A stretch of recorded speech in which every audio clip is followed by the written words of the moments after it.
how can I set up this interview process? How can I be very intentional with the interview process to find people that already embody these values? Thank you for tuning in to another episode of the Melanated Married Millionaires in the Making show. King, where can I go to stay connected with us? Y'all can stay tapped into the show at them4show.com. That's them4show.com. And you can follow us on Instagram at them4show. Now, let's get into the episode. My name is Devon Travell, creator of Black Wall Street, the board game, co-host of the Melanated Married Millionaires in the Making show. And with me, I have my amazing, my logistical, my smiling, my eyebrow dancing queen herself. Please introduce yourself. What is up, everybody? My name is Sinclair, aka the Health Nerd.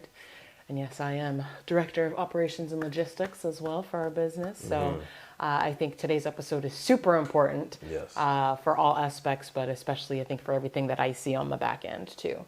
We did not start off with the code of conduct. We hired people before we had a code of conduct in place. We created this out of a need. So please learn from our mistakes and realize that this is a very important part of your business once you start to grow your team.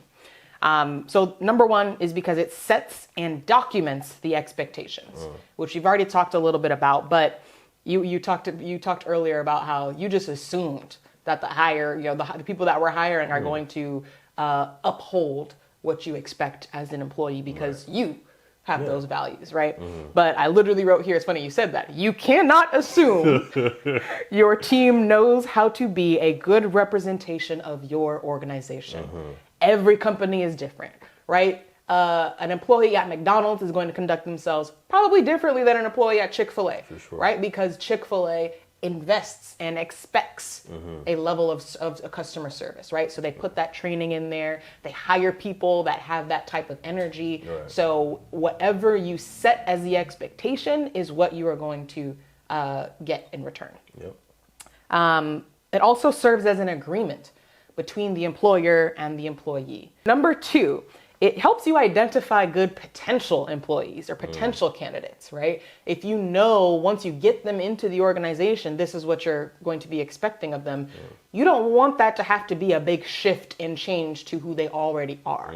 That's good. Right? You don't want them to have to change everything about themselves to match this list of expectations. You want it to be part of who they already are.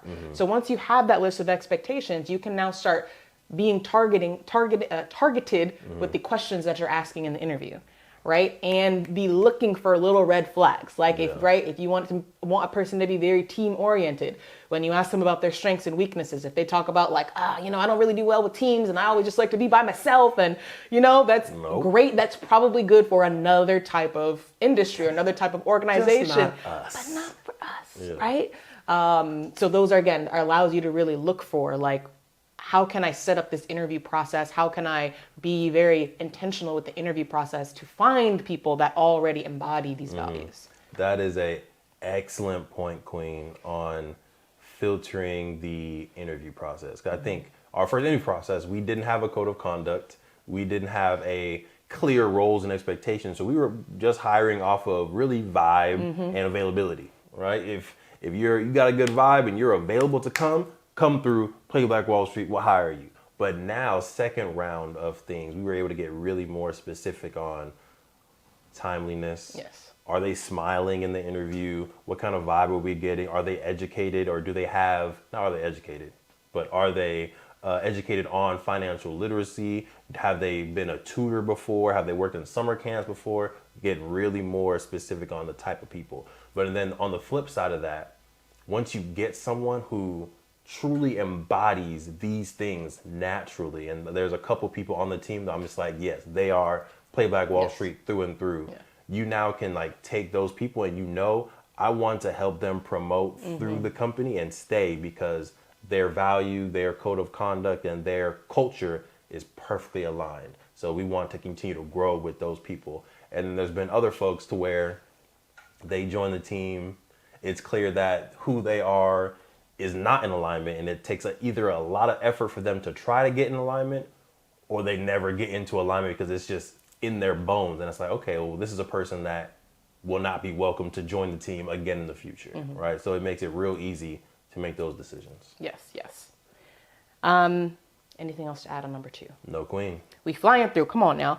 Number 3, it helps you hold your employees accountable. For sure. This is a great segue because we just talked about like what happens when you have somebody that's not upholding that agreement, right? So one, the fact that it's documented, you have a clear outline in agreement of this is what I expect, and the team member signs it. It also makes it very clear when that agreement has been broken. So right, you now feel comfortable saying, hey, we're not meeting up to this code of conduct, right? You can put it in writing. I do have, in my background, I was a manager over, 30 or so people. So I did work heavily with HR, and kind of like anytime you needed to reprimand someone, you have to have it clearly documented, right? On what is the expectation? What did they not do? When did they not do it, right? Dates, times, you want everything documented, because if you ever do get to the point where you may need to let somebody go, you want to have it clearly documented. Right. This is what the expectations we set, that they agreed to, and on these dates and times, this agreement was not upheld, right? This is where you broke that agreement. And now, of course, we're not jumping straight to letting anybody go, but you can start that process of maybe. Depends on what you did. Right, that's true. A written warning or a verbal warning, whatever it's going to be, but you can then outline what your accountability process is going to be as at a company. But you can't really hold people accountable if you never set the expectation of what they should and shouldn't be doing. Yeah. Very tough firing people or not renewing people, right? But this is a unfortunate reality of being a business owner, being a boss, being a entrepreneur. Yes, you get the privilege of hiring people, you get the privilege of providing value, but at the same time, you need to make difficult decisions to sometimes let people go or not promote people. So just prepare yourself for that, right? You're a boss, you're an entrepreneur, you are a millionaire in the making, and it's going to come with some tough decisions. Yeah. So I think, again, code of conduct is the step number 1. This is you outlining, this is what we expect from employees. Step number 2 is the accountability piece, which is also important. You don't want to have to be reactive in the moment when something doesn't go right and figuring out, how am I going to fix this? You want to have that process outlined. So again, learn from our mistakes, get that code of conduct, step number 1. Step number 2, what happens when someone does not uphold that code of conduct? Nice. Now, number 4, the code of conduct creates company culture and upholds company morale as well. And so I think this part is underrated, but very important. Okay. Let's say you have somebody who is not holding up the code of conduct. They're showing up late.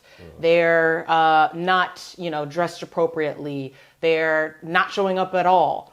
That is going to affect other team members, right? Sure. Because now we've got 2 people that are supposed to show up here. If only one person is showing up, now this other person that's supposed to have another person supporting them is doing the session by themselves, right? They start to lose trust in that partner. They start to, it just adds more stress onto the scenario. So now their morale may start to be a little bit, man, I used to like working here, but my partner, they're not reliable, etc. And I think it does start to affect the entire team. And so I think it's really important for you to, again, outline what's expected. And it's also then becomes your responsibility to hold people accountable for when that's not being upheld, because otherwise people start to get the sense of, well, I can do whatever I want then, right? Because nothing will happen. And then that starts to spread. And I think we've seen that in so many scenarios. I've seen that in other workplaces where if people don't hold people accountable, it just creates mayhem in the company culture, and people don't like to come to work anymore. Right. And we never want to have that type of environment. So I think it is important to make sure that you are taking that step.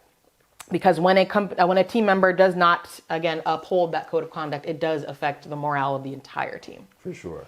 And I think that's where we initially started using the code of conduct, because we saw a pattern of certain folks not showing up on time, certain folks wearing whatever they wanted, and we were getting complaints from our customers, from our principals, rightfully so. And then we had a little heart-to-heart with the entire team. And we were like, hey, this is what we're hearing. This is experiences. This is our new code of conduct. This is the code of excellence that we expect from you all.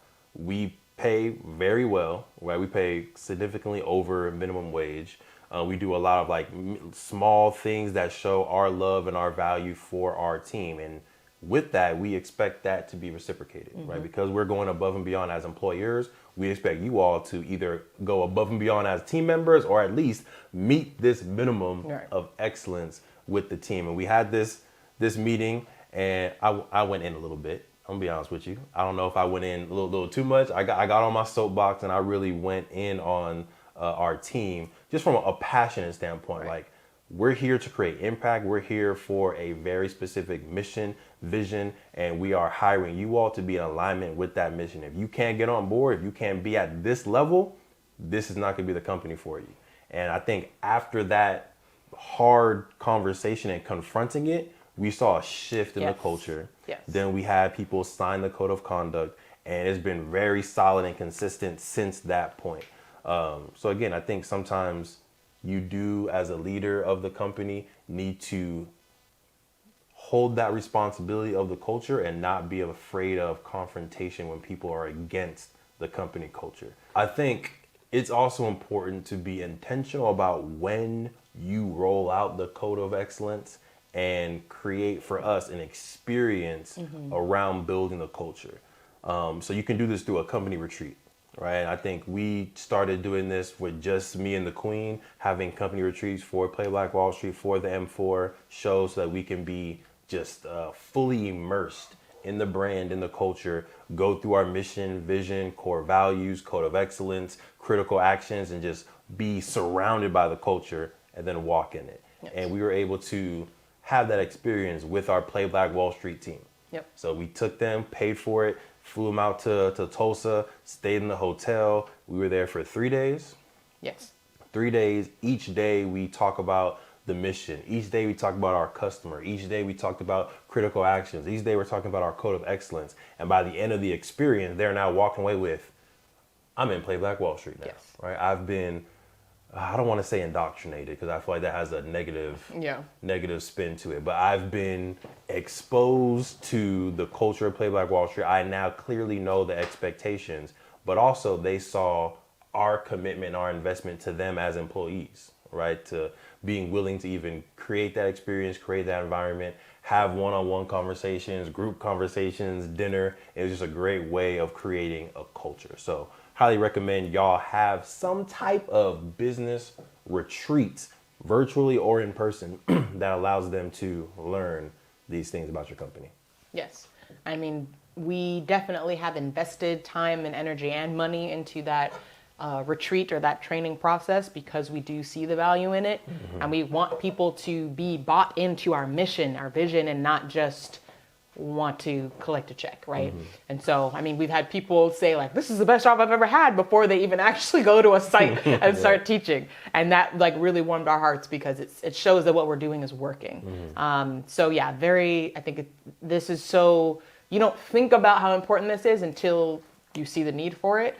But, again, take our word for it. It's definitely needed. Invest that time and energy to pour into your employees, set the expectations. I think it goes a long way, because once you have people on your team that are really bought into the mission and vision of your company, it pours out into other things, right? Them going to the schools now, that principal is like, wow, this is great. We want to have y'all back next year. And that principal is going to tell another principal when they meet up for lunch. And now we have other people reaching out to us.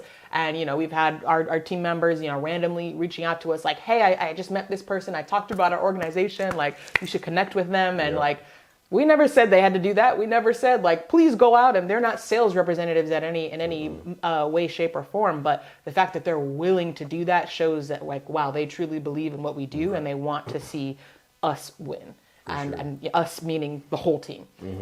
So yeah, it definitely is a worthwhile investment. For sure. And if you're watching and you also believe in what we do, you also want to support it, what you can do is what, Sinclair?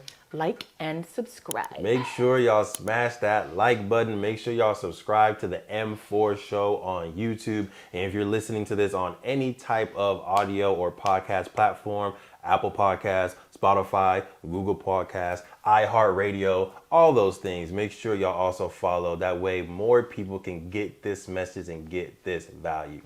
We appreciate you, all right? Make sure y'all secure the marriage. Make sure y'all secure the bag. And of course, make sure y'all secure the bag 2 times. I was like, wait a minute. Come on. This is a bag. Peace.